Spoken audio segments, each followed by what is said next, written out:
Hey, everybody, and welcome to the weekly Nintendo News Roundup Live, where each and every week the All In Crew breaks down the week in Nintendo news. I'm here with two very special and good men here, two good-looking dudes here with me tonight. First of all, we have Eric. The reports of his death were greatly exaggerated. Eric's here with us tonight. Good to see you, buddy. You too, as well. I'm looking for the other handsome guy here. You said there were two. There's two. I see the one, but I'm just trying to. He's clearly talking about you, Eric. I'm about to say he's referencing I don't know, but the other voice you're hearing, Barry Carenza from Premium Edition Games. Welcome to the show, dude. Always good to have you. Welcome back to the show. Yeah, thank you.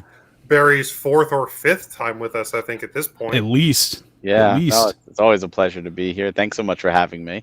Of course. And, thank you. I'm just happy that you're here with us, Eric, because you just made my entire week, and it's been what a crazy week. But seeing you here tonight has made my week. Well, I was not going to miss this. Really happy to be back in the saddle. As I don't want to dwell on it too much, but yes, anybody who has followed All In and who knows what goes on here at All In HQ knows that it's been, let's just say, a bit of a rough week. Been a week for our hero. However, I'm here. I may or may not be heavily medicated, but I am super excited to be hanging out with both of you guys to be talking about some awesome Nintendo Vidya games. Heavily medicated probably will make for a good show. Yeah, actually, it's probably going to be an improvement. We're probably going to have a good time tonight. Then, I mean, cool, could. I mean, you never know what happened. Good. Yeah, he's glitching out over there. Baus is here in the chat with the Easter festivity. He is risen. I definitely mean Eric, not Jesus.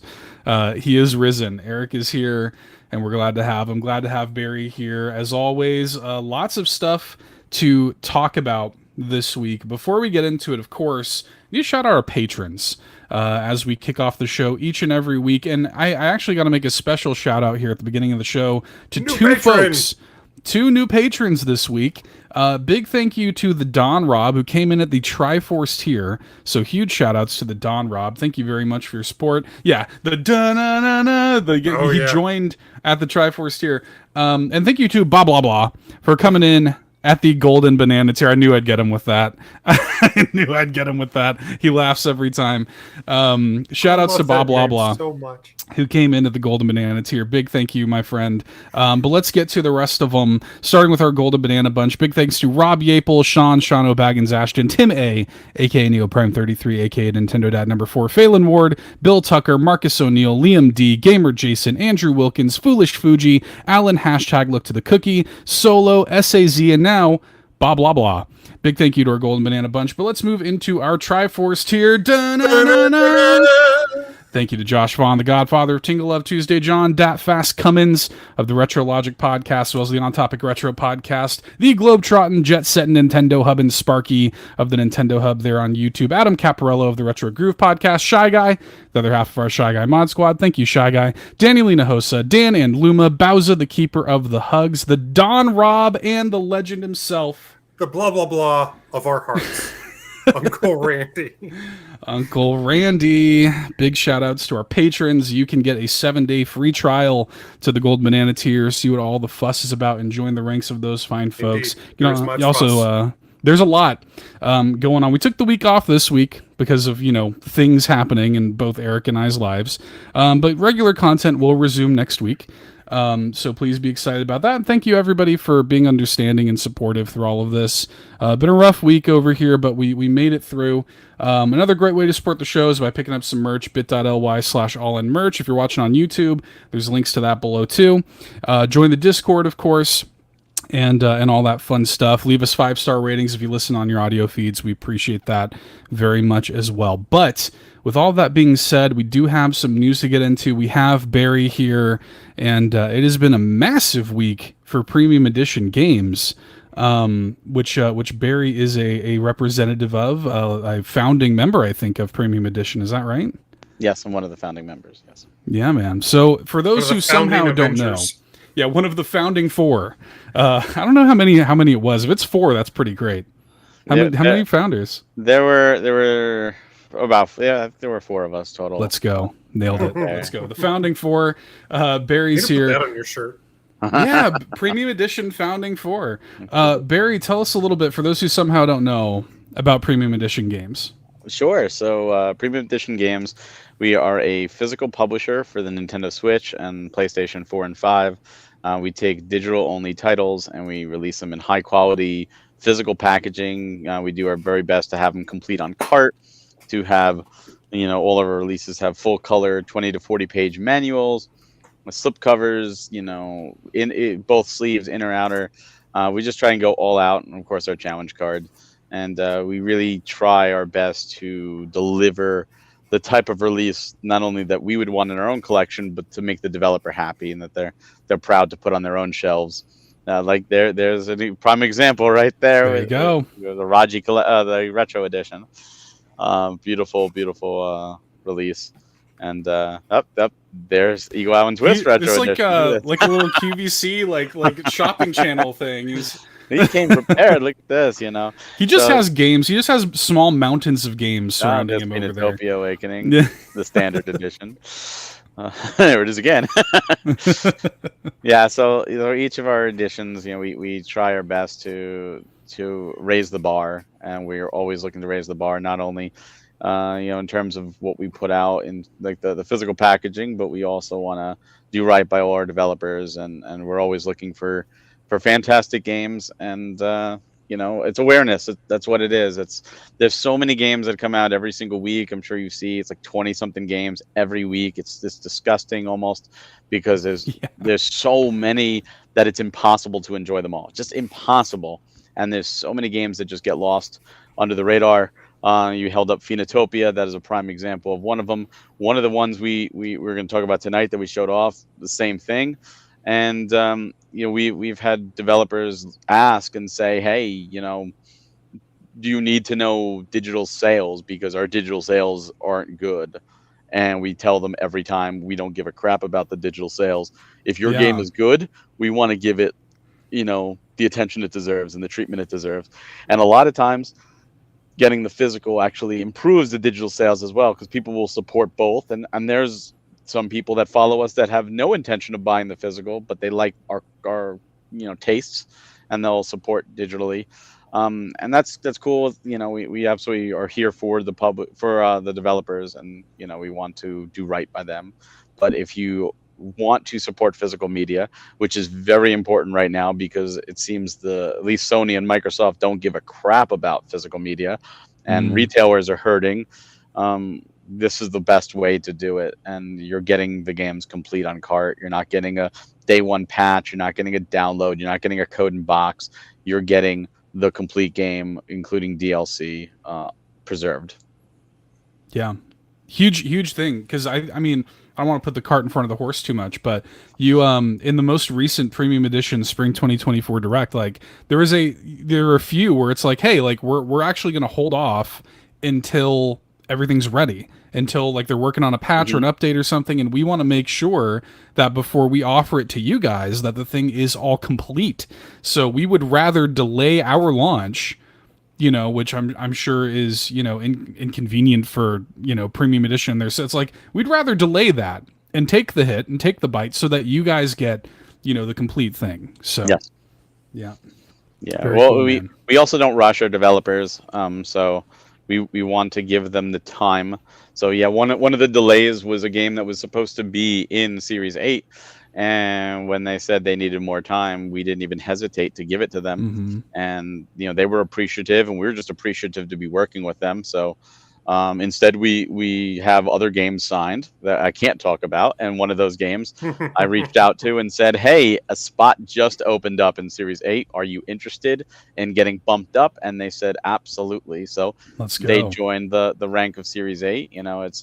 We're very flexible. We try and time certain things, but we understand life happens. We understand bugs happen. We understand any situation could arise. It happens, yeah.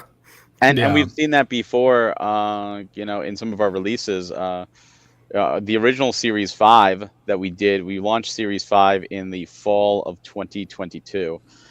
Series 5 was actually supposed to launch in summer of 2022. And what happened, it was supposed to be 2 games. It was supposed to be Rack and Ruin and Raji, one of the games you held up. Raji was delayed. They said they needed more time. And we said, well, what do we do? Rack and Ruin is ready to go. What do we do? And Raji's delayed. So we actually wound up releasing Rack and Ruin in the summer of 2022 by itself as part of Series 4. Even though Series 4 had launched, it was like an extended part of Series 4. Right. And then for Series 5, that's when Raji did come into play. But we had no choice. But we delayed what Raji was supposed to be. And with Series 6 was 2 games. It was Super Dungeon Maker and Wife Quest that we'll talk about here shortly. But it was actually supposed to be 3 games. Anuchard was actually supposed to be part of Series 6, and it was in the finishing touches, and we couldn't get the ink dry fast enough for it to join. And we said, okay, well, it sucks that we can't make it part of Series 6, so we made it the tease. It was the tease for Series 7. It was the one more thing in that direct. And we didn't put a 3rd game in that slot. We just said, let's just roll with the 2. It was too late at that point.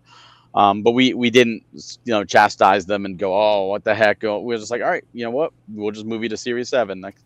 So that has happened before, and, it will happen again, I'm sure. But we just want to give all our developers the time they need to perfect the game, because there's too many games that are released right now with game-breaking bugs and Right. issues.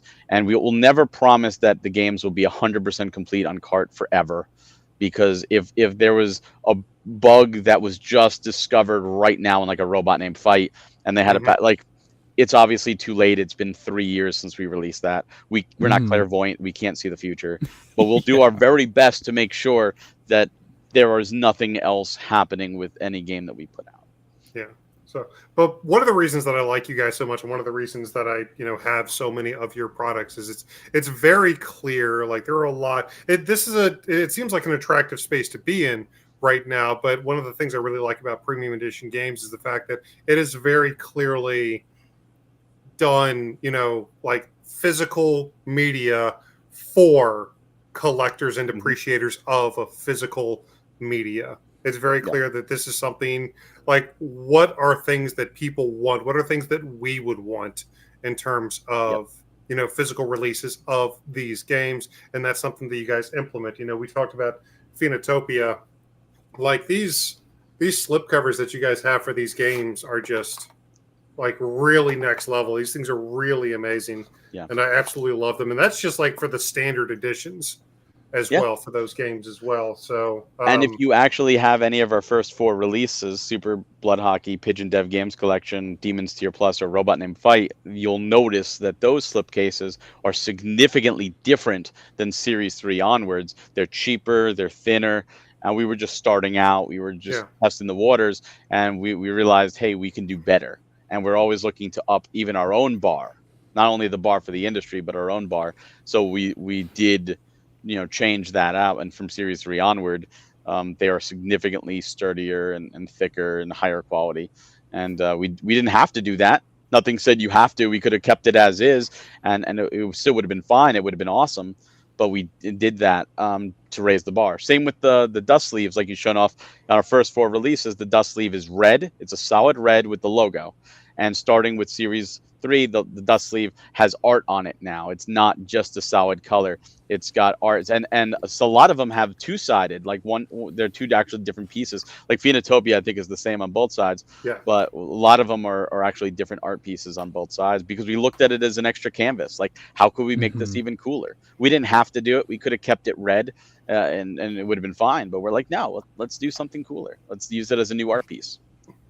But I mean, we've been talking so much already, but you guys have some really interesting things coming down the pipeline that we haven't even touched on yet. Been busy. I think we've got your spring direct pulled up here, and we can start talking about some of the cool, fun little headlines coming out of premium edition games, some of the things that people can expect. You've already mentioned about a couple delays, and there are a couple games that have been pushed a little bit. There's a game that I'm really excited to check out. Is it just called Carl? Carl, yes, it's Carl. CARL, but it's a periods. It's C period, it's like A an period. acronym. It's an It's an acronym, acronym. but that's one that I'm really looking forward to. That's getting pushed, but it seems like it's getting some really, really interesting new content. Like what's your personal excitement level for Carl, Barry? Carl was my indie game of 2022. You're way past it. Carl's I'm really about to early. say I'm like scrubbing around looking for No, keep Carl. going earlier. There, it's earlier. There he is. There he is. There's Carl. We found him. So Carl is from Matt Bittner, who did Robot Named Fight, and Nintendo, Andrew Kennedy, and Carl was my indie game of the year for 2022. We got to review it over at Nintendo Fuse and loved it, and we had this game signed from the beginning because Nice. Matt had worked with us with the Robot Named Fight, and we always try our best to treat all of our developers as best as possible so that they want to come back. They want to work with us again. They want to have a good time. And Matt had Andrew come over to his house and said, take a look at Robot Named Fight, and showed him what we did. And he was like, this was fantastic. They called us up and said, do you want to do Carl? And we're like, absolutely. So we've been sitting on it for a while. And the funny thing about Carl is Carl was actually always supposed to be this series. It was always supposed to be Series 8. We were never going to tease it for Series 7. Like in the Series 7 Direct, it was our one more thing. It wasn't supposed to be our one more thing. Gordian Quest was supposed to be the one more thing. And we're talking with Maximum or Modus at the time, they said, well, we have an announcement coming 3 days later after the Direct. Right. You need to, could you hold off on your announcement? And we're like, hold off. We have the Direct scheduled. We have, everything's done. Like, we just want to tease and show it off. It's only going to help you. And they said, we would really like it if you would hold off your reveal for our reveal so that we could do it the same day. So we said, well, people are going to be pissed if we do a one more thing, and that one more thing is a note to come back 3 days. So we asked Carl, said, hey, since you guys are going to be ready, you want to do it, we'll do 2 reveals next to, at the Direct. And they said, sure, let's do it. And then when I talked to Andrew, I said, hey, Andrew, it's coming up on Spring Direct. And he said to me, we need more time. And I said, you've got it. That's simple. That was our conversation. You've got it. When, is summer good? He's like, yeah. And I said, oh, cool. I said, would you mind releasing a video or making a video for us for the Direct to explain that? We'll explain it, but it sounds better coming from you. Sure. So he said, sure. And he showed footage that hadn't been shown before of the update, those new stuff. We hadn't seen it before either. Oh, wow. Which is cool. So we provided that for our viewers to see these bonus content. It's a free content that's going to happen. So if you already have the game digitally, you're going to get this content for free. But we want to make sure that content is done, not rushed. It's proper. And that way, when we do print our carts, it contains all that content on the cart. Complete on cart. Yep. Complete on cart. Yeah, I really, Carl looks super fun. Of course, I mean, if it looks like a game that is very clearly trying to tap into the 8-bit and 16-bit eras, those old style action platformers, like I'm already there. And I'm sold by this sign on the Macro Mart, the Deku scrub mask from Majora's Mask. I'm sold. Yeah, that's brand new. That's not in the game right now. That's part of the new content. This whole shop is new. I love it. It reminds me of stuff like Dynamite Heady. Reminds me of stuff like Kid Chameleon almost a little bit. But so I'm really excited to check this one out. It's like part Mega Man, part Mario. Each level has different collectibles and some puzzles, and it's like Mega Man in the sense of like after you beat enough levels, you fight the world's boss, and then you gain a power up from beating the boss, and you can use that to further explore the dump. And the story is just great. The dump being the actual term for the world. Yeah, the hub world. That's the dump. Not just like this terrible video game era. Explore this dump. Yeah. Yeah, the nice, dump man. Is that? So yeah, so we're happy to be working with them. We're excited for Carl. Obviously it's going to take a little longer, but that's the way it goes, and we'd rather do it right. If you're going to do something, do it right the first time. Yeah. I'm super excited for Carl, but I mean, here we have like a proper look at your guys' next series. Yes. Correct? The Spring Direct 2024, you guys have properly revealed the next series. So So let's talk about it. Which one do you want to get into first, Barry? Yeah, Almost called guide me Carl. around, Barry, and I'll I mean, I'll try to we'll keep we'll, up. we'll start with the first one revealed, Gordian Quest, because that's available for pre-order right now as we speak. That I went think up it's for coming up pre-order. next. Yeah, it If I'm literally not comes up mistaken. next. Yep, there it is. So Gordian Quest is the game that we teased last time via a note saying come back 3 days later, and the truth is the majority of people did not come back 3 days later. I did a lot of podcasts, and we went over the Series 7 Direct, and I said, oh, well, there's one more announcement. They're like, there was? And I'm like, you didn't go to our YouTube. And they watched, everybody I went with, we watched it live the first time for them, and they're like, this looks great. I'm like, yeah. Like, we wanted it to be part of the Direct to begin with, but we couldn't, unfortunately. But now it's out, for pre-order, and this is an action RPG deck building roguelike, phenomenal game.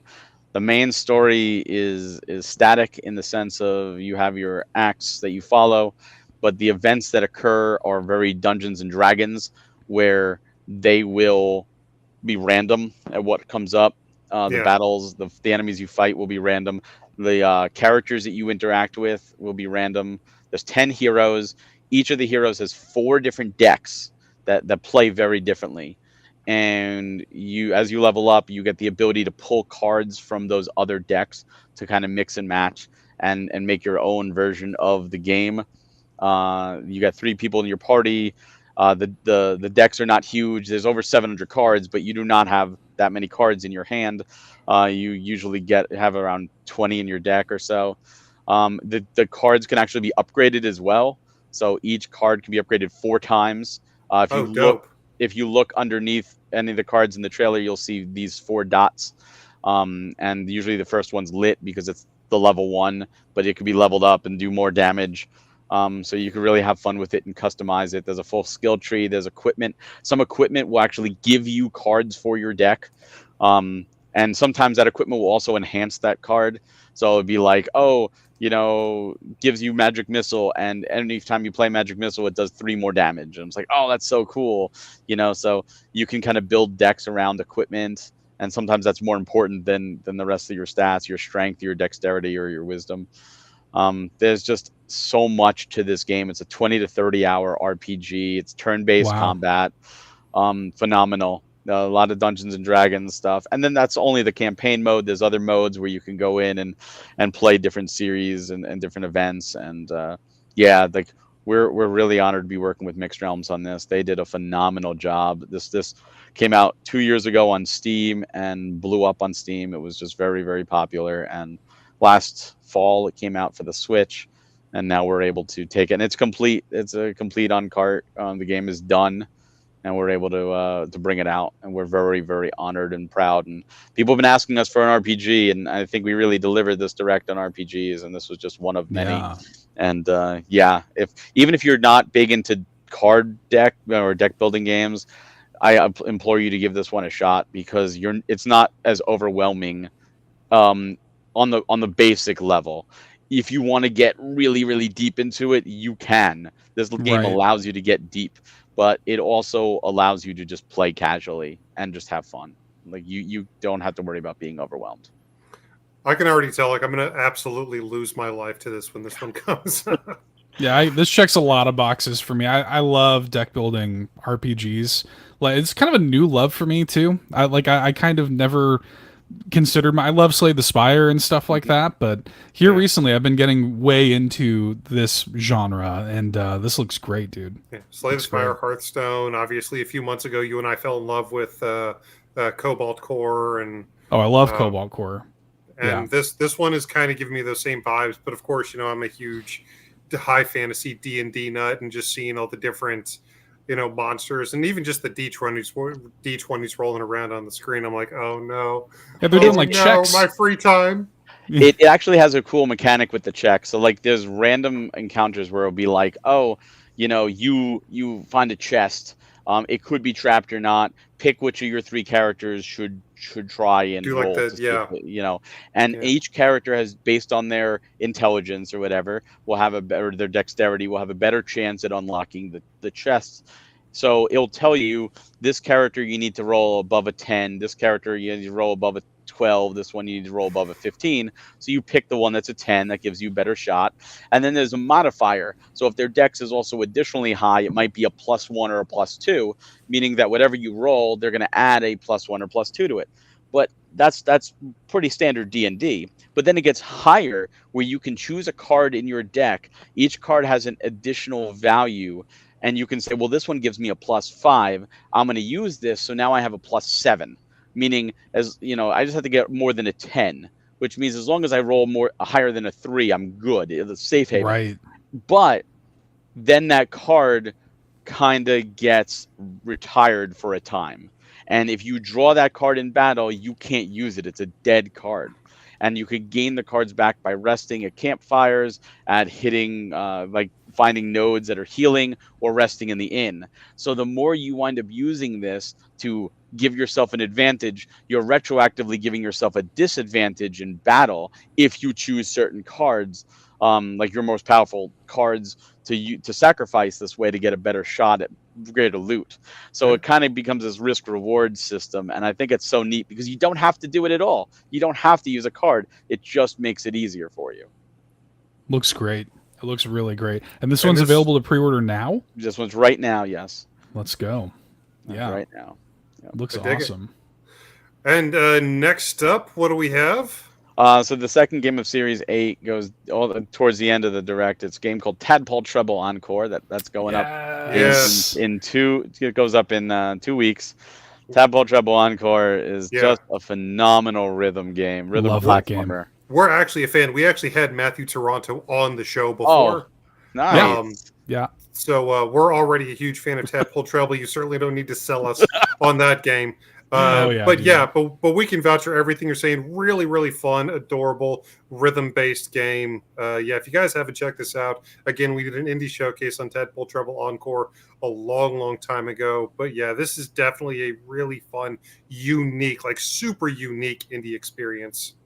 Yeah, it's something that we always try and diversify. We want to have something at least in every genre, so that we have something for everybody. And I totally understand not every game is for everybody. But this game just really hit a niche, and it was like, this is so much fun. And it's a Wii U game that you no longer can get the Wii U version. It was rescued by bringing it to the Switch. But it never got a physical, and the Toronto brothers are phenomenal people. What a sense of humor. We absolutely love that they went so hard on their developer skit. They didn't have to go that hard, but they totally did. So good. And we appreciate it greatly. That was all them. We didn't give them any direction. We gave them the same direction we give everybody else. Tell people why they should get the game, show off your game, sell your game, pretty much. Talk about your game. And why he shows up with a calabash pipe. And the pipe also switches between the two of them, which is hilarious. So I don't know good. if you caught that. It's just one of those things where it starts with one brother, and then when it goes off of them, it just magically appears in the other one's hands, and it goes back and forth. And I was like, good. what? Like, it's like little nuances, and they're like, oh, let's do this. Let's have some fun. It's funny, and the dog does too. The dog will swap back and forth. I personally just love the fact that they've got a Simpsons arcade game sitting behind them. That alone is, I was like, oh, these are good people. Even if we didn't already know them. The fact they've also got an in-box copy of Cliffhanger from the Super Nintendo. It's so good. Yes. Oh yeah, that got me. Yeah. I've actually played that on the Super Nintendo. It's kind of an actually good game. So they told me a little truth about this. They said, well, there was truth to this skit in the fact that that's not actually their dog. That's their parents' dog. Their parents were away and they were dog sitting. So that actually was not their dog to begin with.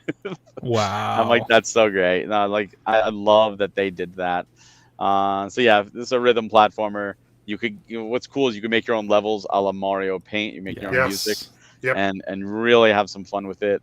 I think it's an underrated game. I think it's a game that most people probably haven't heard of, at least on the Switch. On the Wii U, it was a critical darling. It was a Kickstarter. This was a Kickstarter game that was successfully Kickstarted, and they are just so wonderful to work with, and we're honored to be able to bring this out as part of Series 8. Yeah, man. Yeah. This was my freak out moment. This was the one for me. I was like, oh man, they got Tadpole Treble. I've been waiting for somebody to get this. Like this is one that I've wanted to have in the collection. Yeah. So That's I love great. this game. That's I great. think when we had Matthew on, we specifically asked him, was like, what is the future? Is there a physical in the cards for Tadpole Trouble? And obviously this was a few years ago, so we said, yeah, here in 2024, at the beginning of 2024, Premium Edition's going to pick it up, and it's going to be in the spring 2024 direct. So it was a not very highly replayed part of that interview. Called the shot. But yeah, called the shot. Yeah, we're we really wanted to find a good spot, because we do try and put games together that I think will complement each other. For every series, there is actually a strategic element to it behind the scenes. It's not just like, let's just throw these games together. Like, we try and time games that we think would work well. And while Tadpole is very different than both other series, it's a different type of complement, because the other games are darker fantasy, like and we needed something to counteract the darker, gritty realism, medieval of those other two games. And we said, what better than Tadpole? Even though Tadpole does have its dark elements, it's got its moments. It's got its moments. It does have the more colorful charm to it, and we're like, oh, that would be such a good juxtaposition to have that. So it's not just, here's all three games are dark. We wanted to have some fun to that. And it's kind of funny if you think about Series 7. Sunshine Anthology was a horror game, and then you had Anuchard and Lonesome Village, which were more brighter games and on the lighthearted side. So it's kind of like too light with a dark, and now it's too dark with a light. So we just have some fun with it. So we just like, this is the perfect time to throw Tadpole Treble out there. Yeah, dude. Can't wait. So that goes up in 2 weeks. Also, you can grab it right now in the Mega Pack that we have, which is all of them. But then we go from Tadpole to the other Series 8 title, which I'm so happy to talk about. And this was the game that got boosted up. This game was not supposed to be Series 8. This is the game. This one looks sick. Yeah, and that is sick. Scarlet Tower, which I don't think many people have ever heard of.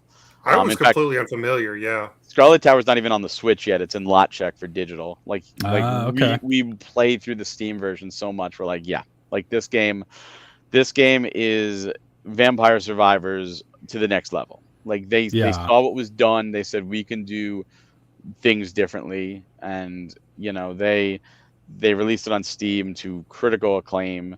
People have spent over 90 hours playing this game. There's so much to do. There's 7 different heroes. There's a ton of different skills. Like, it just goes hard, and it has a very Castlevania-esque art style, very inspired by it. And the music is fantastic. Douglas is an awesome person, and to be able to say, yeah, this game is coming. I believe they're a Brazilian team too, so it's really cool to see. It's our second, it's the second South American team. That thing on the bridge really got me, with you being just swarmed on the bridge with this massive, like, Cthulhu like creature just kind of climbing up towards you, and I'm like, oh, that's a big nope. Yeah, it's like the great. best way.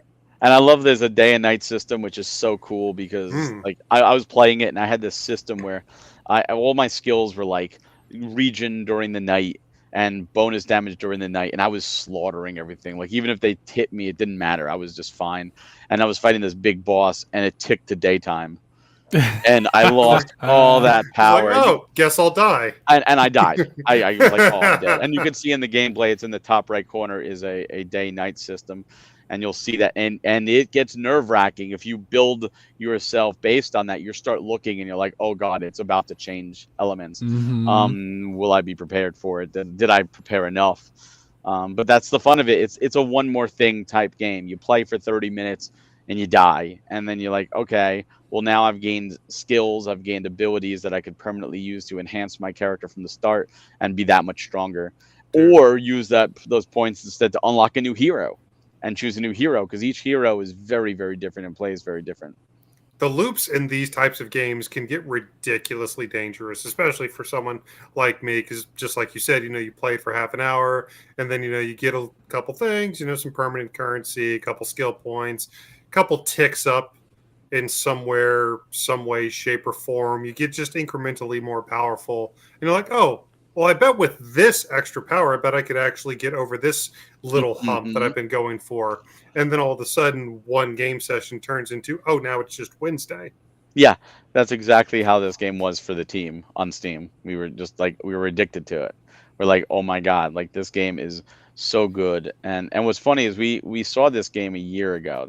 We had been talking with them, but they had more stuff. They were working on it. And we said, all right, like, we don't want to sign it right now. We'll wait. We'll see. We've got other stuff we're focusing on, and we got back to them and said, so how is Scarlet Tower doing? And they gave us the list of what they added to the game. It's Wow. stupid. I'm like, oh my God! I said, is this done? He's like, yep. That we're done with this game now. Like we for the last year we've just been pouring content update into content update. I said, this is all going to the Switch. I said, yep, the whole game. Dope. I said, yep, that's it was already a game we wanted to sign beforehand. We just wanted to let them do their thing and not feel pressured. And we're like, oh, yep, absolutely, let's do this thing. This game is phenomenal.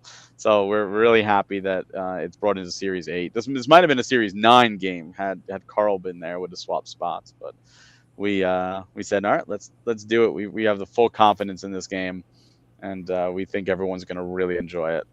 And again, this goes up now in 4 weeks or 3.5 at this point.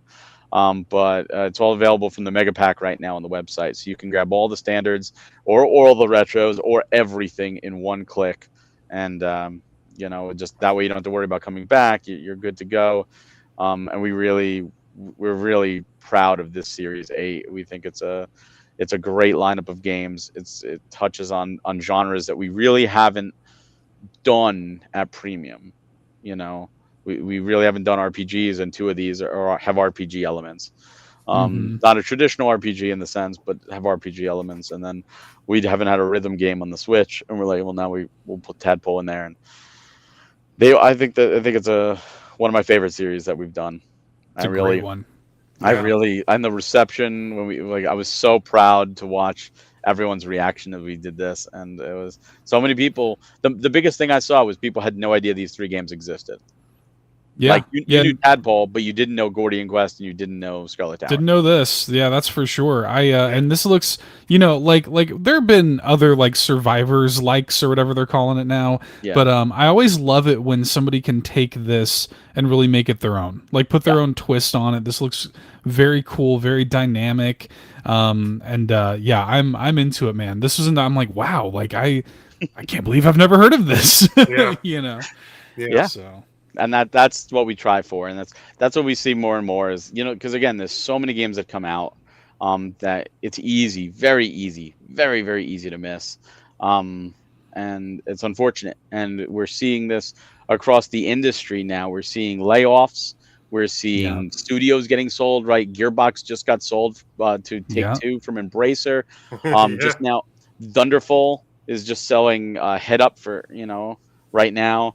We're seeing just like 2 weeks ago it was like 4,000 jobs or something like that across many studios are now out. And what a lot of those people are going to do, let's be honest, some will find new jobs. A lot of them are going to start their own studios. They're going to get together and say, well, we're going to do our own game. And they're going to say, from X Activision employees or X Microsoft employees. And they're going to make, and you know what that's going to do? That's going to put more indie games in an already crowded space. Right. And that's where one of the things we try and do that we feel is important. Like I said, if you support physical media, thank you. We absolutely appreciate it. But even if you support the developers digitally, you are helping them get exposure. And that's really, really important. But that's just honestly, that's Series 8, but that's still the tip of the iceberg of what we had to show off, which is the crazy. We got more. Yeah. Point me around, Barry. Where do you want to go? So we can go to the teas next since we're talking about games. Our teas, our hype button. I love the hype button. It haunted me. We love the hype button. I've introduced that in Series 3, and that thing has haunted me since. and I can't get rid of it. It just follows me, and like that was the whole joke about it just materializing. It's like it's just haunting me at this point. And that's honestly the hardest part is trying to write for the hype button, to make it fun and make a different joke and not reuse. And obviously people expect it to be there, but like how can we have fun with it? But the hype button this time played a game that I was so happy to find. I love this game. And so few people have found this game, and that's Curse Crackers, For Whom the Bell Toils, from Color Grave. So few people have heard of this game, have played this game, and that is a crying shame. And you know, the developers are amazingly sweet people. I have many conversations with them, and just we hung out, and just it was just great. It was like talking to old friends, just talking to them for the first time. And they told me flat out, they said, you know, everyone told them, put this game on Switch, put this game on Switch. Switch is a cash cow. You will get your money back tenfold. And they put on Switch, and it did poorly. And they told me flat out that they were distraught over it. And I said, that breaks my heart. I said, your game is phenomenal. Your game is great. It's just so good, and it deserves the attention. And I told them, I said, look, not only do we want to do your game and release it physically, I want to give you the one more thing slot. I want to give you the hype button slot. I hope that helps bring awareness to your game and helps you with digital sales and helps you be able to, you know, keep going stronger. Basically, because we reserve that for something we think is going to get people excited. And I can tell you, this game is going to get people excited. That's great. And they were very honored and very appreciative. And we were able to make it happen, which is the great thing about it. It came down to the wire. In fact, when we recorded this section, we had no game. We did the hype button, everything. Wow. We had no game. We were literally like, and that was that game. Wasn't that fantastic? Like our editor, like, don't use this dialogue. It's just here for shits and giggles. Yeah. You know, like, that was great. You know, like we have no idea what we're showing off. Because I can't wait to play placeholder game. Yeah, placeholder. Well, we did. We had like fake names in the script and stuff that we were like joking around about, and like, you know, Johnny's Tricycle Adventure or whatever, you know, like stupid stuff. But we were able to Johnny's Tricycle Adventure. It's a great game. We were able to make this happen, and I was like, thank you. And then they went above and beyond. They recorded you know, not only the recorded developer dialogue, but they did the whole animation for that, which they totally did not have to do, and I did not ask them to do that, and they did. And I was like, you went hard, just like the Toronto brothers. You went hard on this, harder than you needed to, and I'm all here for it, and absolutely want to show it off. And I hope that comes through to, you know, everybody, just the passion that this team has. So we're Color Grave. We're really happy to be working with them. This is not part of Series 8. This will not be going up until the summer when we do the summer series and the summer direct. So you can look forward to seeing more and hearing more about it then. But if this game looks great to you, you know, absolutely support the physical. You will support this developer. You could also support them by showing some love digitally and help them out, just because this game is worth having twice. And I will say that it is absolutely worth having twice. Yeah. We covered this when it came out on both the show and here on the YouTube channel. It's wonderful. It is like a Game Boy Color style, like very good feeling platformer. Yes. Just incredible vibes, like the art, the music. It's wonderful, man. Yeah. So if y'all have not played Curse Crackers yet, you need to remedy that.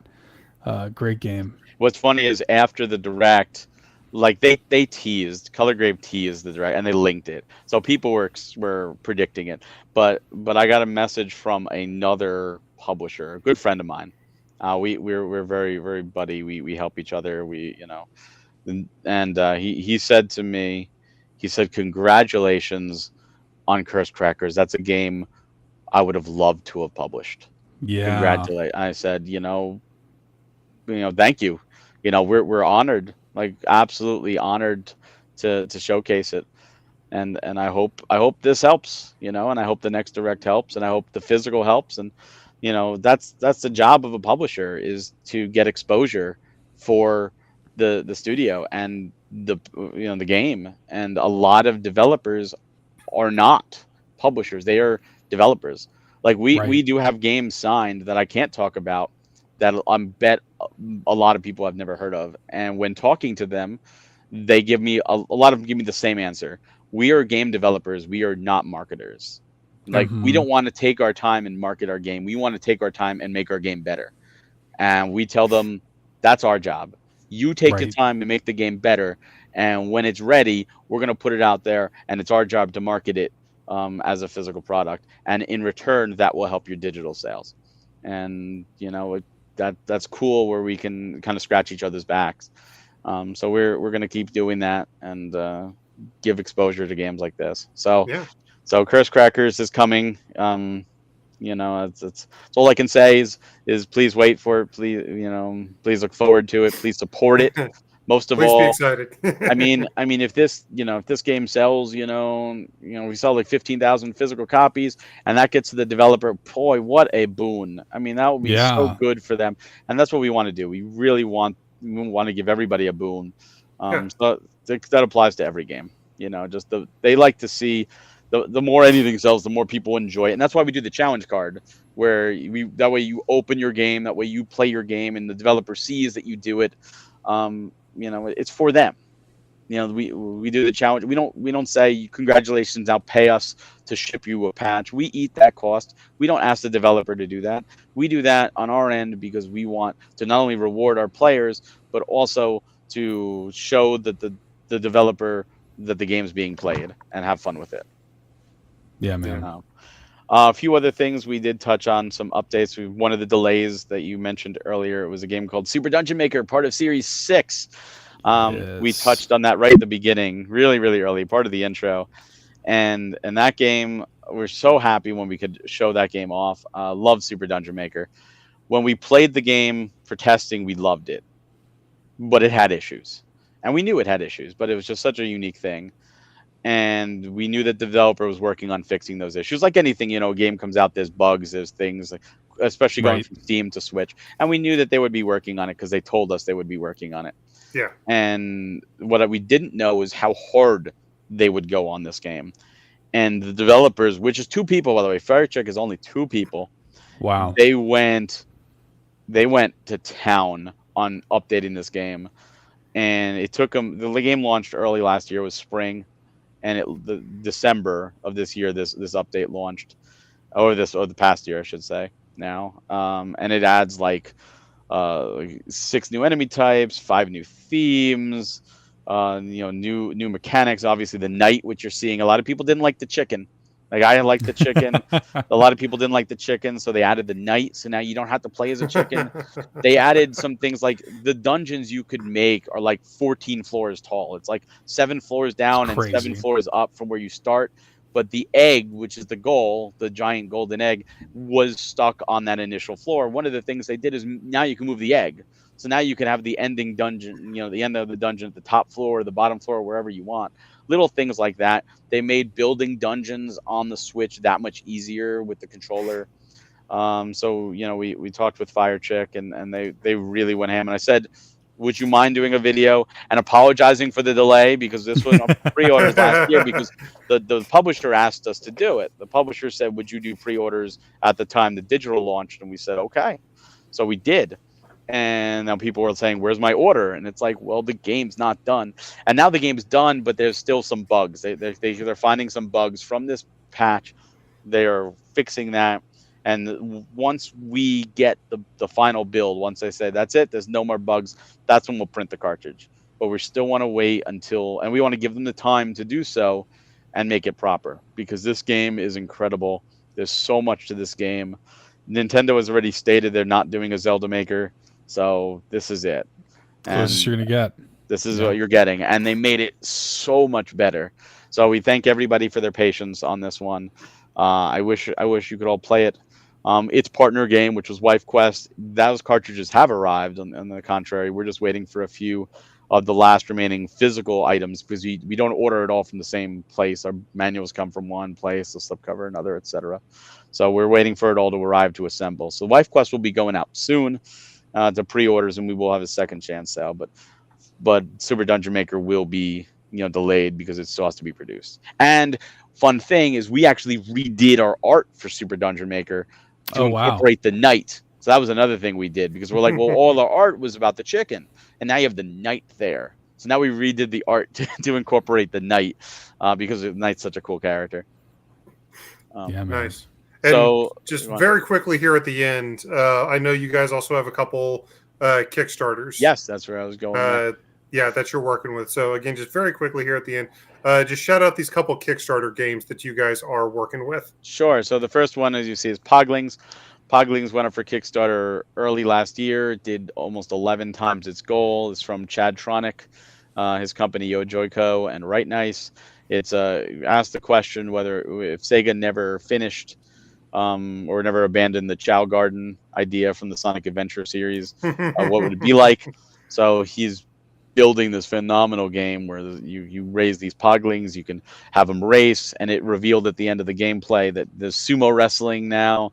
They're doing more activities, and there's there's like Animal Crossing stuff around the island where you could dig up stuff, and you got the Breath of the Wild style paraglider, and you could train your Poglings, put them on treadmill, take care of them. There's also a lot to this game, and they're working really hard on it. So once it's done, then we'll of course put it up for pre-order. But we're gonna find out what their post game plans are.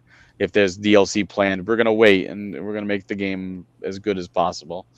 And again, the Kickstarter helped, but it's still in development. So that's where we're happy to be able to show new footage, but we're stuck waiting, unfortunately. That's one of the negatives about Kickstarter, is that you just have to wait, but you know what's coming. The second game we did Kickstarter for last year was Crystalla. And Crystalla is this action RPG, dark fantasy, Souls-like game where you play as a cat, different races. And the game did over 11 times its goal on Kickstarter with us. And it looked fantastic then. It looks better now. You can tell it does. They have worked so hard in this game. This is their first game as a studio. They are really, really going to town. They were just at PAX East. They've showed off the game to critical reception there, and the game is getting an early access in this May on Steam. It will, it will not be ported to systems until it is done. We will be doing the PS5 physical at this point. More systems could be announced later, but you can get that Kickstarter exclusive system and back them and support them through their backer kit. So they do have a backer kit available, even if you missed the Kickstarter. There will be a new demo going up as well on Steam. So please look forward to that. This game is phenomenal, and this team is phenomenal. So absolutely, it's a game near and dear to my heart. And we're happy that we supported them last year. It was definitely a success overall, and it continues to be. And we really hope that people give this a shot. So like I said, demo, early access this May. And we'll see when it's ready for physical, when it's ready. But it's being worked on. Yes, sir. The next one is a Kickstarter that's active right this second, and it ends on the 2nd of April. So it's ending very, very soon. Few days. And that's God Shard Chronicles. And this game, this looks so good. I pursued this game for over 6 months till I finally got Elman to talk to me, and we hit it off. We talked for like 3 hours. We were just on the same wavelength, and we're like, let's do this. Let's work together. Let's make this Kickstarter a success. And it's so close to my goal that I want, which is where you can play as the dog with 200,000 goal. It's over 180,000 funded right now. If it hits 200,000, it'll be four times its goal. It is just a phenomenal action RPG, 16-bit style. Inspired by Mana, inspired by Zelda, inspired by Lunar. Has the composer from Lunar, Grandia, Ace Attorney. Has guest scenario writers and composers from Final Fantasy XI, Final Fantasy Crystal Chronicles, Wild Arms. Just a true epic. And we're not playing it with sound, but if you watch this trailer with music, man, I tear up every time I hear Chronicles. It's good. Every time I hear it. And what's cool is this is actually the Japanese version, but one of the stretch goals that we hit is to have it re-recorded in English with the English singer that did Lunar. That was the That's same awesome. woman that Oh, did that's the dope. Lunar English vocals is going to re-record that in English. John Truitt there, who plays Argent, also did Galleon in Lunar. The game is fully voiced. It is just an incredible game. For everything I see, the animated cutscenes. We just hit the goal to have an animated opening and more cutscenes added to the game. So people who have backed it, you are making the game better. There are community goals as well, like wish listing on Steam, joining their Discord, following them on Twitter, stuff that costs you nothing. It adds stuff to the game. So, please help make this game better. That's all I have to say. It already looks phenomenal. I want this to be the best it can be as a Mana fan and a Zelda fan and a Lunar fan, like the Heck yeah, Grandia man. fan. Like absolutely help JCat games out. And this ends, like I said, the second. We are doing Switch and PlayStation Kickstarter exclusive versions, so please back it. You can get the physical and just support the developer. They are so nice. Elman is like a my other half in that sense. Like we were on the same wavelength. He's so good, and he's a huge RPG lover. He himself goes to Japan to talk to the people. He speaks Japanese. He's really awesome. This is the kind of dedication. Even before launching the Kickstarter, he went there to work on this game. You could tell. The stories that the story of this game is based on the book that he wrote. He has a book series for Godchild Chronicles. There's a comic coming. Like this is his baby. Yeah. This is his baby, and he goes, all in or all in. Well, there you go. We respect that. But yeah. So and we have one more after that. Yeah. One more. This is how hard we went. We have one more Kickstarter that just launched on Tuesday, and that is Atomic Owl. This is the one that I saw, and I was like, "Oh, Eric likey this one." Atomic Owl is action platforming roguelike phenomenal game with Mega Man influences and Hollow Knight and Shovel Knight influences. You play as a ninja owl with a talking blade. Dude, the blade in this game is so dope. I'm like, oh my god. It transforms into different weapons, and it just the combat is so fluid, the movement is fluid, the graphics is like a cyberpunk style, just backgrounds and worlds. He describes it as a roguelike Sonic the Hedgehog. That's what he said. Yeah, it was kind of funny. Yeah. But it is so cool. And when we saw this game, and I was like, oh my god, I need to get in contact with the developer. And Eldar is so nice. And we meshed, and we're like, yes, like he wants what's best for his game no matter what. And we're like, hey, we want the same thing. We want to be in your corner. We want to support you on the Kickstarter. We want to make this a success. So last I checked, it was I think like 10,000 away or less than 10,000. It's close. Goal. I backed it when this went live, and it was already close.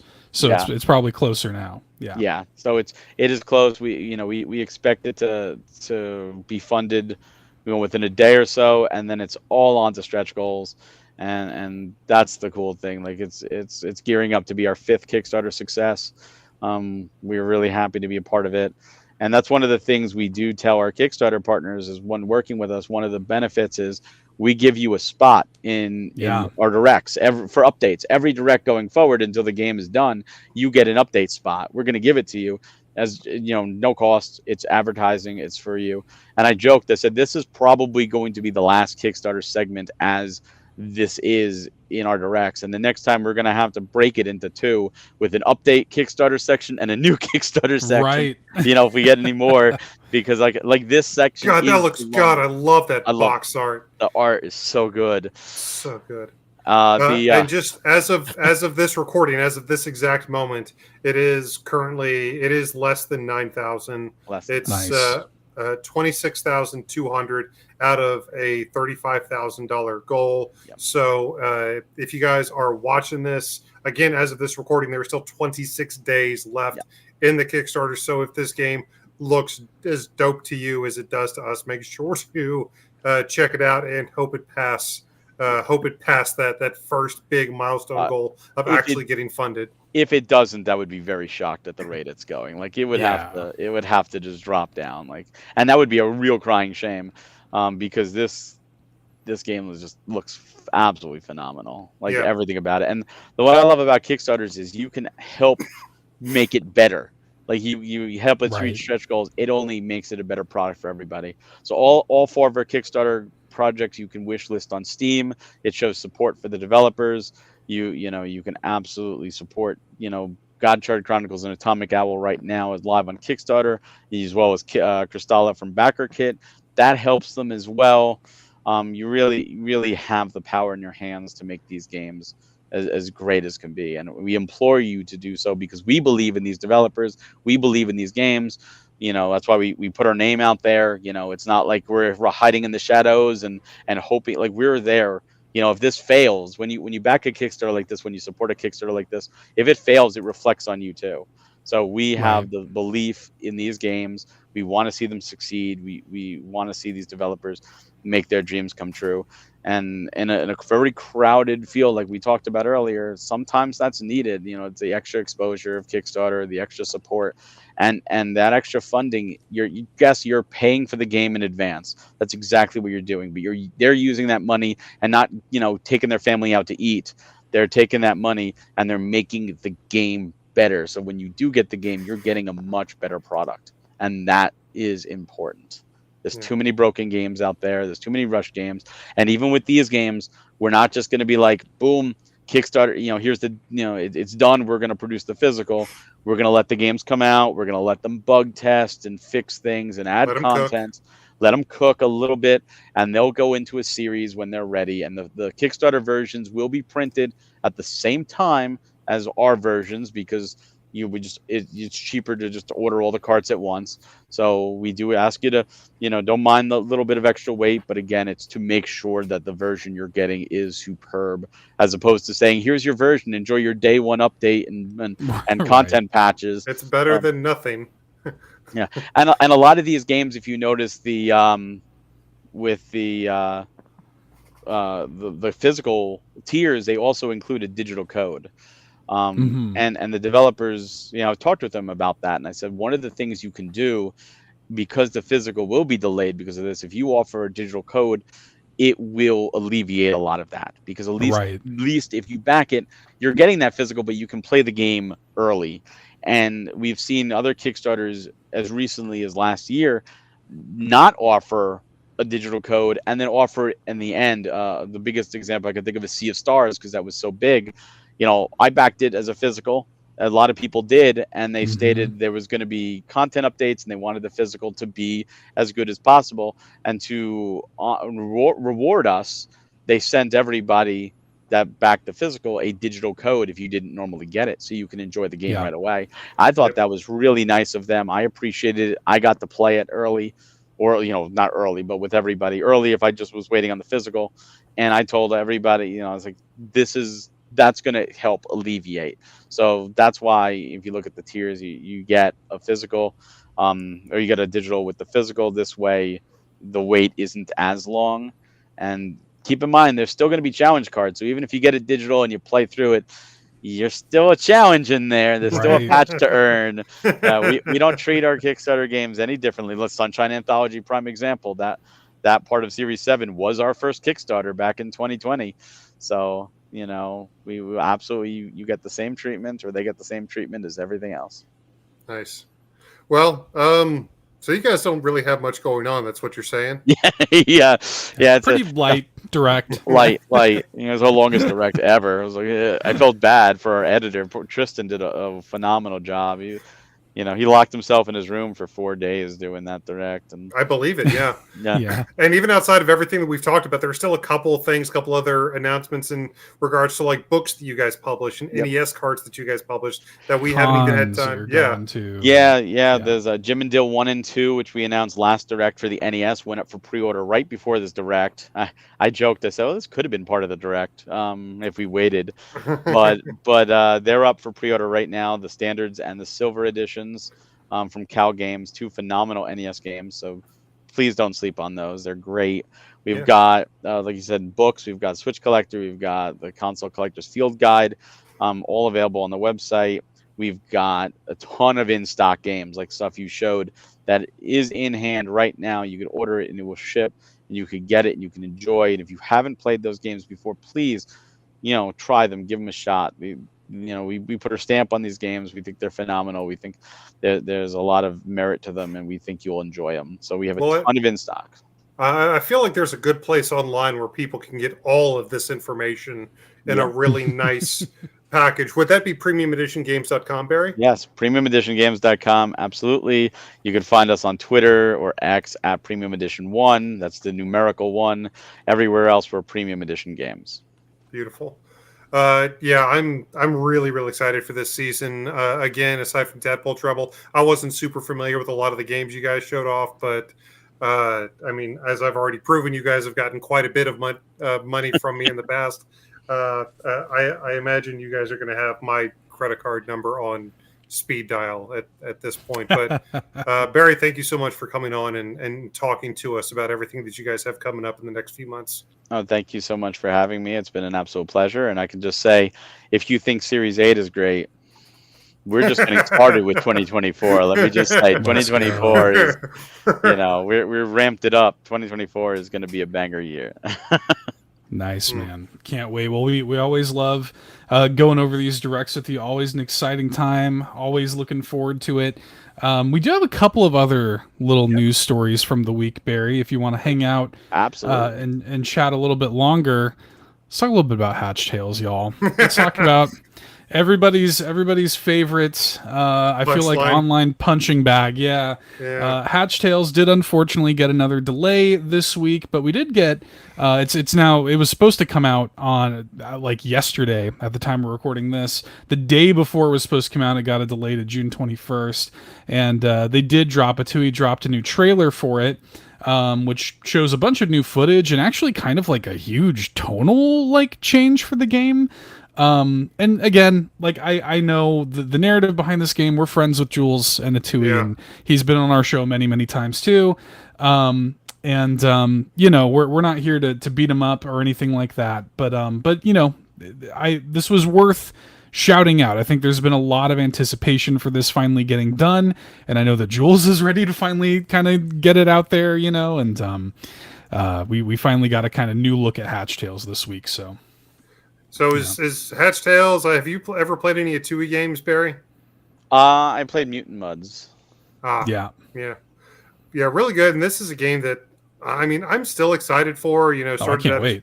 Chicken Wiggle, obviously. You talk about it being a punching bag. There's an actual Twitter account.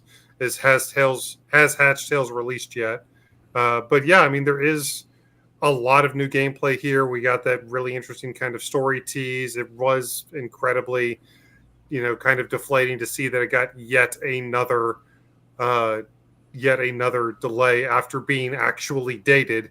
But at least at the very least, I'm going to try to stay positive. At the very least, it didn't get delayed to some indiscriminate future date. At least it didn't just say later 2024. At least it did. They couldn't do that. No way. At least it did lock in a new date. So I'm keeping my fingers and toes really crossed for Atui to finally get this out the door and finally get this massive chicken off of its back.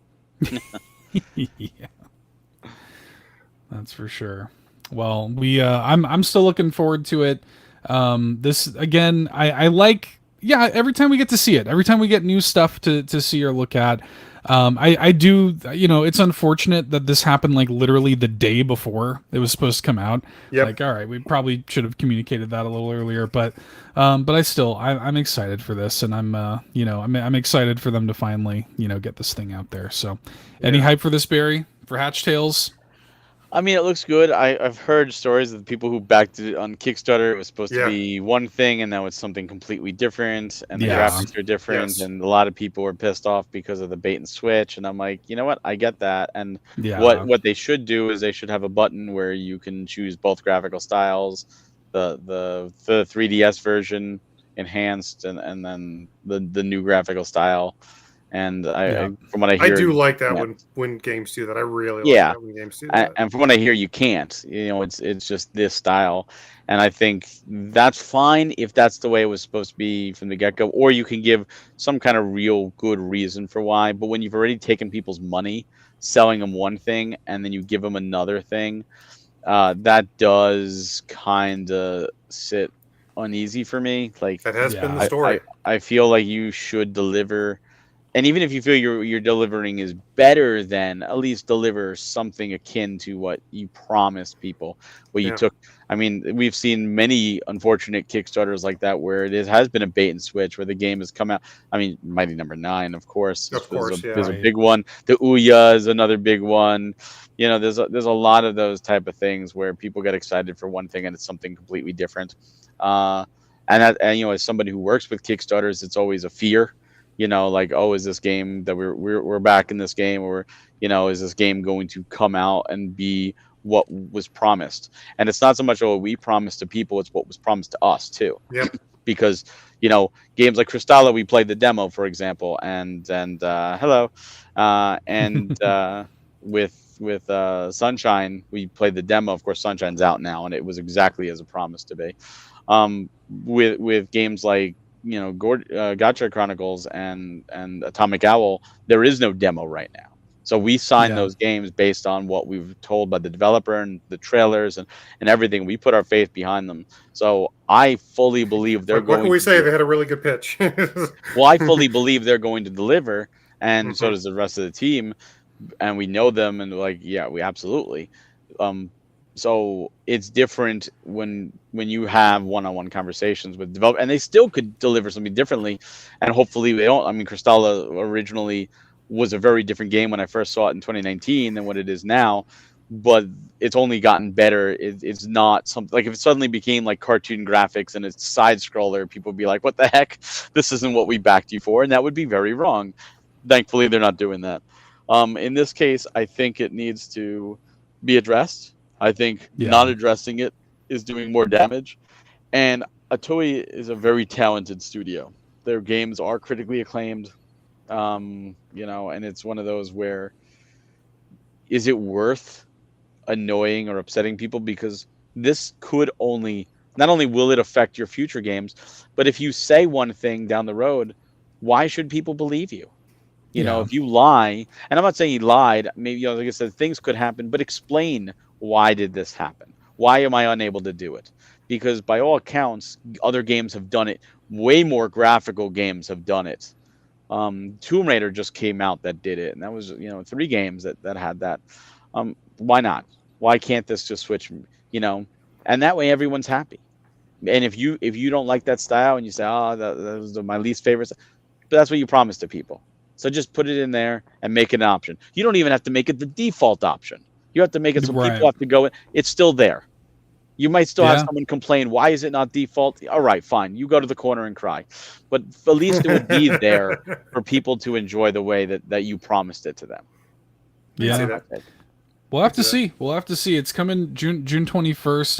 Like I said, I'm excited. I'm always rooting for them. I want their stuff to do well because I've been a longtime fan of Atui's games. I really like basically everything they've ever made.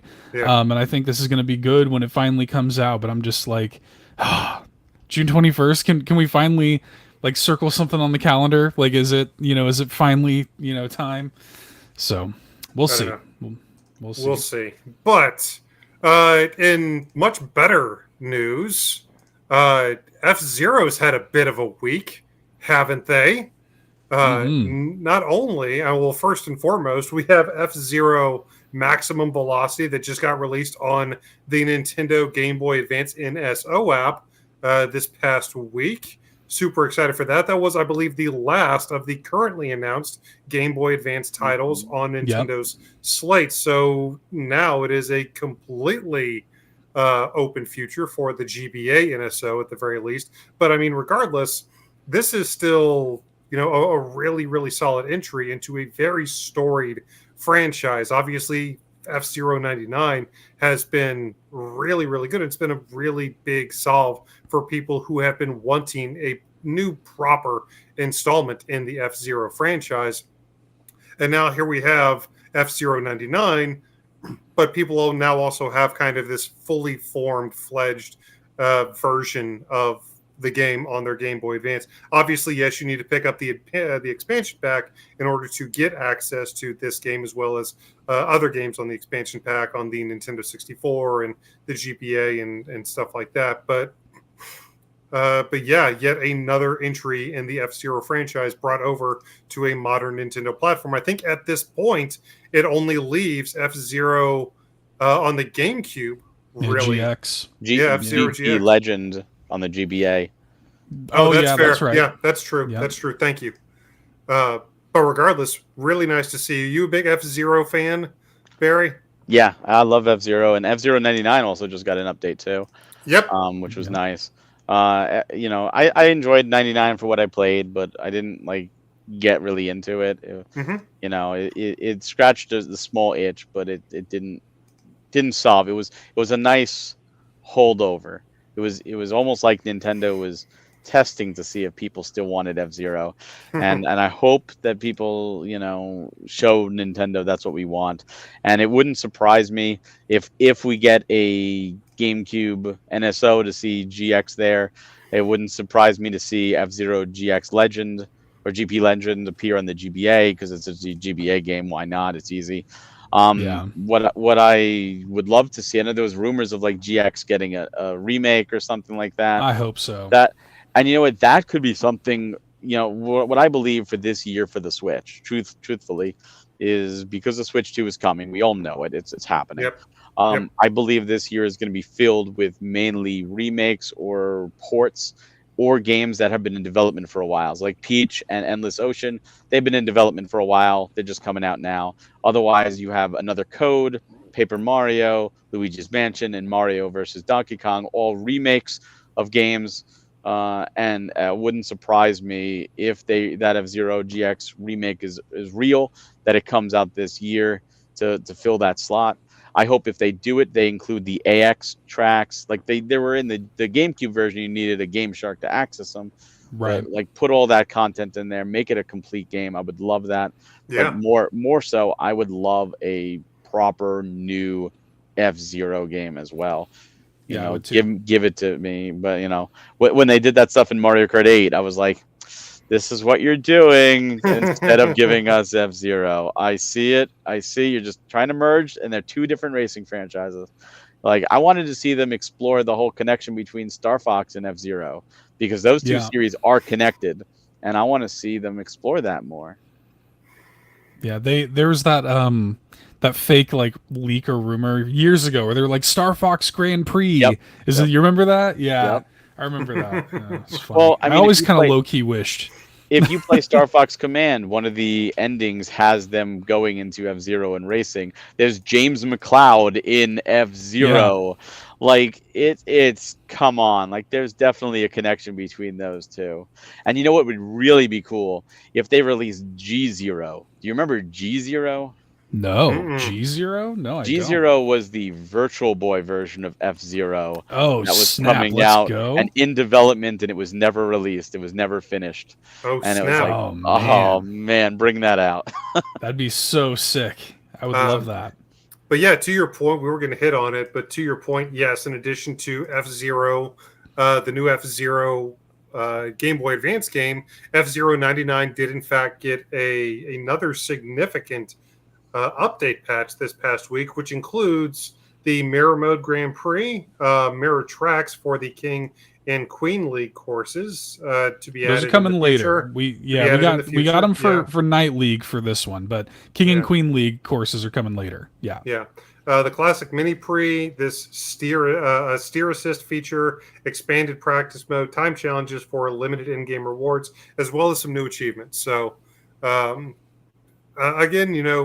they've said that the quote unquote major content updates have finished, and this doesn't qualify, but it's still a fairly significant amount of new stuff that they are continuing to add to the game. This isn't just bug fixes. This is actual new stuff. They are continuing to expand this game. It's not, 20 new tracks or anything, but this is still very clearly a priority for Nintendo this year. What I want to see them do is I want to see them do what they did with Tetris 99 and Pac-Man 99 are the same thing, Mhm. where but Tetris 99 actually got a physical with it, where they add new paid solo content and release a physical. And I want the solo content to be all the tracks playable solo against CPU as standard F-Zero tracks. But that means all the tracks, including the BS tracks from F-Zero that they never released and were have never been rebroadcast since the BS Satellaview. And I would love to see them do that properly in F-Zero 99, give it the physical treatment, allow the digital people to buy it, and really give a definitive SNES style F-Zero experience with everything that we never got or that can't be played really again outside of ROMs. And even that, not every track is available via ROMs because not every broadcast was preserved. Right. I can see that. Yeah. I hope so, man. That's kind of treatment F-Zero deserves. So we'll see. Nintendo has been showing it some love lately. So I mean, look, it's better than the desert that we've been in for for many years now. So Star Fox, Punch Out, they're all in that desert. they're still stranded there. But F-Zero got a little drop of water.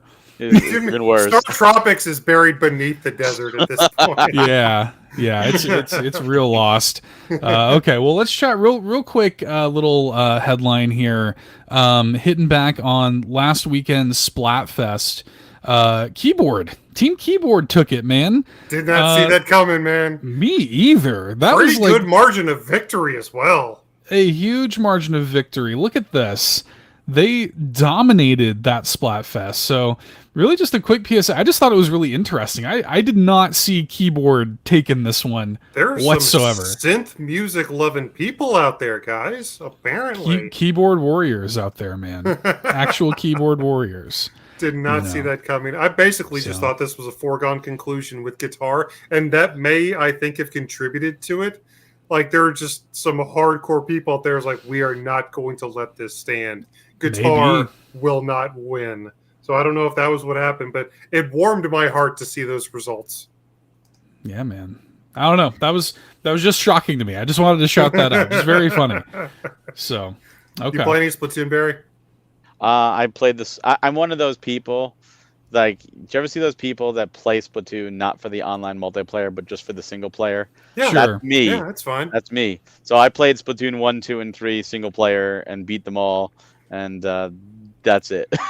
Hey, those campaigns are still great, especially if you like the single player. Have you played Side Order yet, Barry? I have not played Side Order. Dude, it's more like a roguelike and stuff. I'm like, I have too many other games to play. Like Princess Peach, Dragon's Dogma 2, and like a Ronin all came out at the same day. Like, it's excellent. It's excellent. I've heard good things. So, maybe down the road. I didn't like Octopath expansion from Splatoon 2 at all. Oh wow, yeah. I did not like it. It was just okay. Maybe it was because I was just bored, like burnt out on Splatoon. But like some of those obstacles, I'm like, I really don't care about rolling this ball to the goal. Like, I'm not having fun. I will say the final boss of Octo expansion was a nightmare. I can imagine. It's one of those, if they add it free, like the only reason I played Octo expansion, it was free with the expansion pass. So I'm like, right. So if they put Side Order there, then I probably will go back to it. Nice. Very good. Well, let's hit on a few notable releases before we say goodnight here. This is one, y'all, I did not think that I was going to be like the one defender in the world of South Park Snow Day. Yeah. But the game's not getting reviewed like super well, but I liked it. About to say, you had some fun with it, right, Seth? I actually liked it. We did get this game for free, so there is that. Take that for what you will. I put out a video. This is what we're watching, my gameplay here on the YouTube channel, and this is just like, I'll probably have some deeper thoughts on it whenever we get to next week's episode and we come back. The camera cut. It's janky, right? It's totally janky. It's a $30 game. It's a low budget game. But there's something kind of like, it reminds me of the old like PS2, Xbox, GameCube licensed games where like they weren't necessarily good, but they were like kind of brainless fun, in a weird way. It reminds me of when I would go to like Blockbuster and rent like Vikings Battle for Asgard or whatever, and it's just like a brainless kind of hack and slash kind of RPG. This one's got some kind of neat like card mechanics to it. You know, like I'm not saying this is game of the year, but it took me like 7 hours to play through the campaign, and I thought it was a pretty fun, you know, brainless time with some kind of interesting mechanics for what it was. And it is a sequel, by the way. It is like the third entry in the like Stick of Truth Fractured Butthole trilogy. Like this is a canonical sequel to those games. And I don't know. I'm not saying it's great. I'm not even saying it's good. I'm just saying I had some fun with it. It was I liked it. So I think that's the problem with it, though. Like I haven't played it, but I've read the reviews and everything. But because it's tied to those other two excellent games, sure, it's judged much harsher. If this was set in its own universe and it was just like, you know, its own little extra South Park game where they're still doing a third of the RPG series, I don't think it would have been as harshly judged. But because, you know, it's almost like how Zelda 2 is harsher judged because it was so different from Zelda 1, and Castlevania 2, the same thing. That's why. I think that's 100% why there's those expectations, and that these expectations were definitely not met with this. No, yeah, it is not half, it's not even a quarter of the game that those other two games are. But if you're willing to kind of just like turn your brain off and have some fun with it, you know, it reminds me of Gears of War Judgment. Like you go into it, it's very different. The style of it, it's kind of arcadey, it's kind of mission based, very co-op, you know, focused. When you play in single player, you just get these AI companions that, for me, actually did pretty well. I was reading reviews that said they hated the AI. They actually worked just fine for me. You can do some kind of interesting builds and stuff, and I don't know. I kind of dug it. It's kind of funny. The whole setup is like, yeah, we had to change the genre because the stupid new kid just keeps getting OP in all these other genres. So we thought maybe this one he wouldn't be able to get OP in, you know. So, I kind of respect that. Yeah, that's funny, but the execution. Available on the Nintendo Switch eShop right now, like you said, for $29.99. If it is something you want to check out, it's got a physical too. It does have a physical, but there's no demo, unfortunately. I don't believe. It could have used a demo. Yeah, it could have used a demo.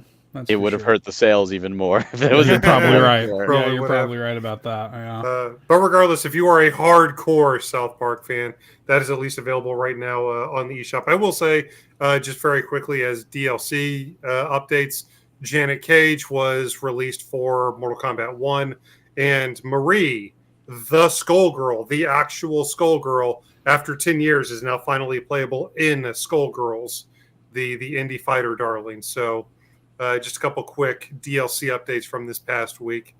But in addition to that, there's been a couple other notable releases from this past week. A game that Seth and I have been looking forward to for quite some time from Devolver Digital, Pepper Grinder, is now out. This is another game that we got a code for, so thank you very much for that. And Seth, you've actually matter of fact, you played through the entire game on stream earlier this week. Isn't that correct? I did. If y'all want to see some Sethception, double the Seth. That's me streaming the game. I streamed it yesterday, and I just played through the whole thing. It's really fun, man. This game's great. You know, it's funny. I remember before the game came out, a lot of people, myself included, just looking at it was like, oh, this is like a drill dozer kind of thing. It's couldn't be less similar to Drill Dozer, other than the fact that they both have a drill. This is a bad place to show y'all. Y'all are going to see me die a lot. What this actually is this is actually like a Donkey Kong Country kind of thing. Like, this is basically Tropical Freeze with the drill, is essentially what this is. Really good. It is short. Like, I played through the whole thing in a 4-hour stream, so it is short. But like, what is here is all killer, no filler. Like, it is just non-stop, super fun. There's a point, I don't want to like overtly spoil too much, but like there's a few points in the game. Let me see if I can quickly find it here, where you like interact, you like can change like the state of the world around you in some really cool ways that reminded me of Tropical Freeze. I'm not finding it. There's a point in the game where you like drill through a ship, and like the ship starts to sink because you're drilling through it. It's really good. I don't know. Nice. Really, really good stuff. Soundtrack's great. Definitely worth the look. So, very nice. Good stuff. Play it. Pepper Grinder. Let's see. What do we got next? What do we got up here? We got Open Roads finally came out. Yeah. Which I've been looking forward to for a long time. I'm a big fan of those folks, and that finally dropped. About to say, this is the like visual novel with like Carrie Russell and Carrie Caitlin Russell. Dever. Yeah. They're the stars of this, and this is from the same team that made like Gone Home and Tacoma, and those are two games that are very special to me, and I'm looking forward to playing this. My wife and I are going to play this tonight, as a matter of fact, so I'm looking forward to playing through this. I love the art style. I love, like the pedigree of the developers. I think speaks for itself, and can't wait. To say nothing of Annapurna themselves, who just have, Annapurna alone will sell me a game just based on that name at this point. They've published so many incredible titles.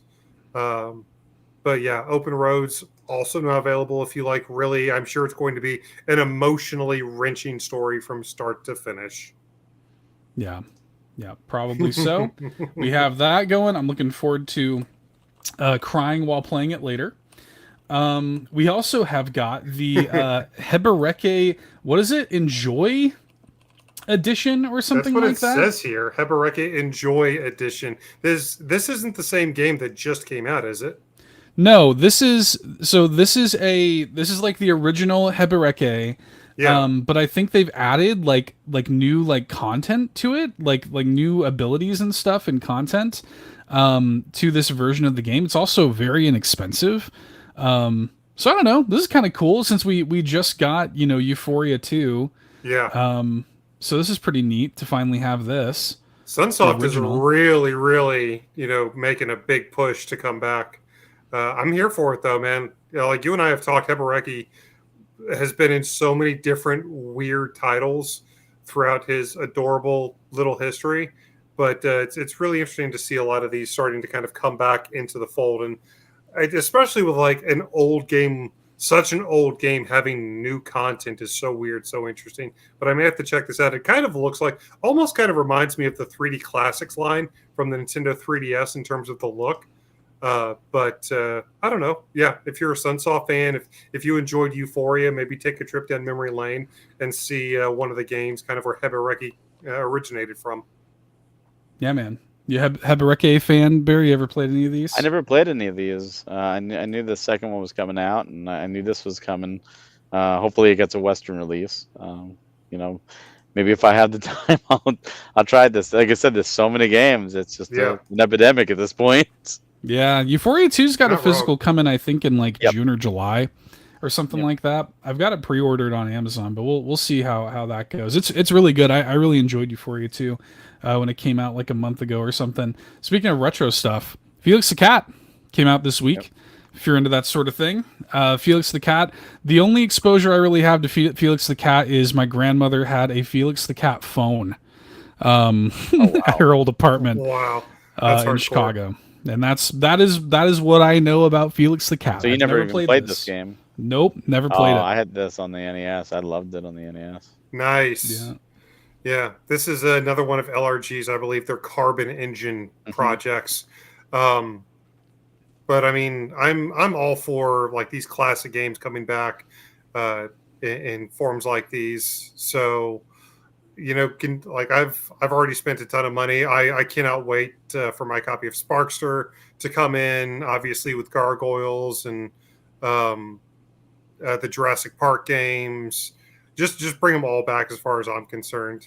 It astounds me that someone like WB hasn't, especially with as deep as they are into game development, that they haven't taken a whole bunch of their old cartoon mascots like Felix, because like Looney Tunes and WB have such a deep catalog of games that they could draw from and bring into the modern age just like this. But Can you imagine a Batman collection, or with all the old games? Easily, yeah.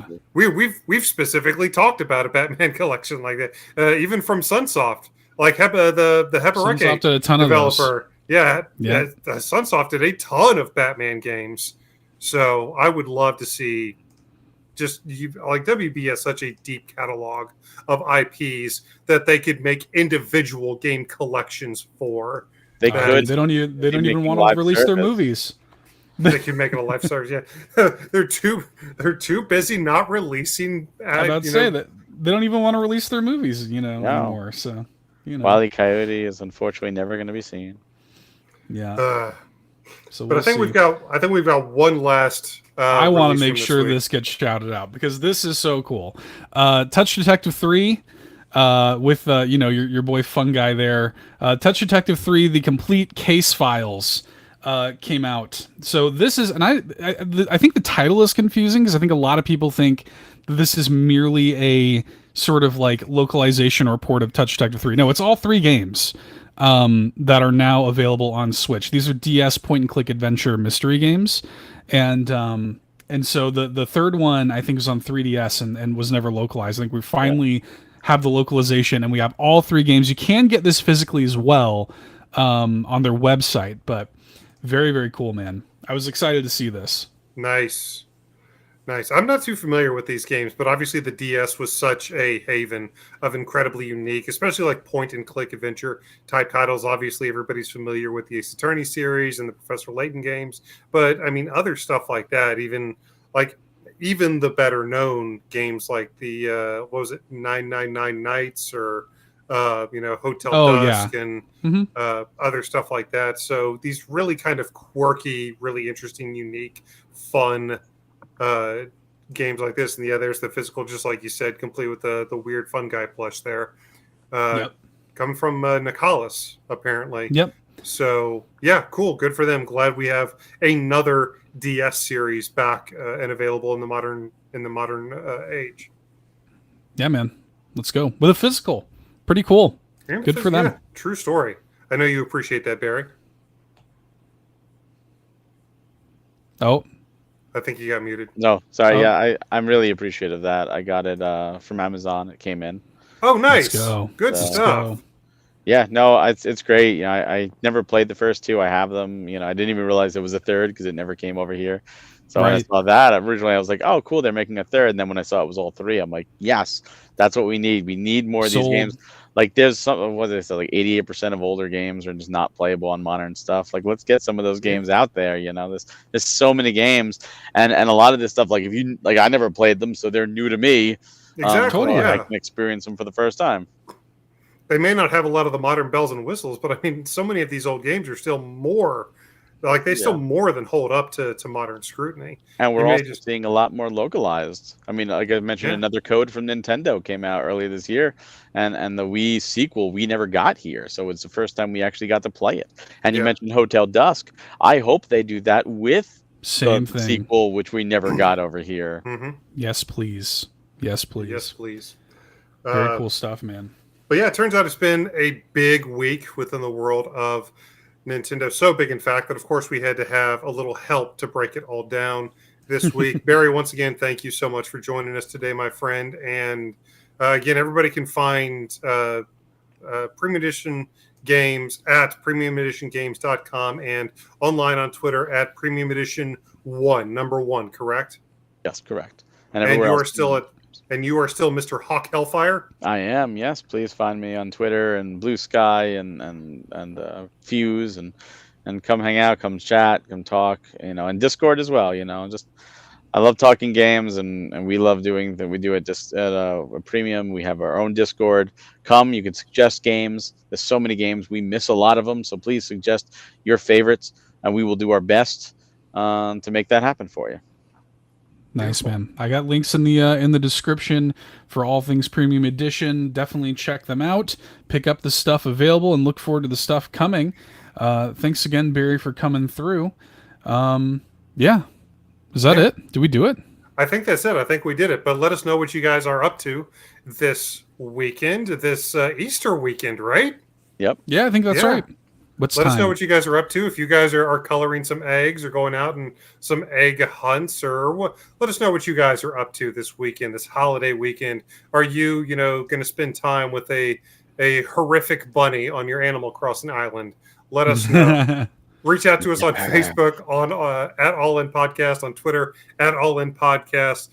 come join the conversation over in our Discord. We would love to have you over there. We have an amazing positive community that we would love for you to be a part of. Also, make sure to follow us on the YouTubes. If you don't already, if you're watching us on YouTube tonight for our news Roundup Live, go ahead and click the like button, the subscribe button, click the bell for notifications so you never miss another video from us here at All In. It has been a somewhat light week, admittedly, but trust me, content will begin in earnest. We begin in earnest again next week. We've got so much stuff planned, and you guys aren't going to want to miss any of it. But in addition to all of the other stuff that we do here at All In, Seth, did you know that we even find time to create exclusive content for those patrons we shouted out at the top of the show, sir? I'm just learning that for the first time. No, of course. We do a bunch of stuff for Patreon. Patreon.com/allinpodcast is the place to be. 3 tiers of support. Again, a 7-day free trial is there for the Golden Banana tier. We got exclusive content, 2 exclusive podcasts every single week, exclusive video content every single week that goes up Very there. exclusive. So a lot of exclusive stuff for our patrons. We love and appreciate everybody who loves and appreciates us. And yeah, your reviews, your comments, your subs, and everything here on YouTube are very much appreciated. You can pick up merch again, bit.ly/allinmerch. Links to everything are in the description. And yeah, we appreciate y'all. Thank you very much. Yeah, for everybody who has done any of that, for anybody who's picked up a piece of our merch at bit.ly/allinmerch, for everybody who has become one of those legendary patrons, especially shout out, thank you to the brand new patrons, blah, blah, blah. Blah, blah, blah. What was it, Don Rob? The Don Rob. That's Don right. Rob and blah, blah, blah. Thank you guys so much for becoming a member of the All In Army. And thank you to everybody who has even just shared our content across this vast and amazing internet of ours. To each and every one of you, we would like to extend a special Easter namaste.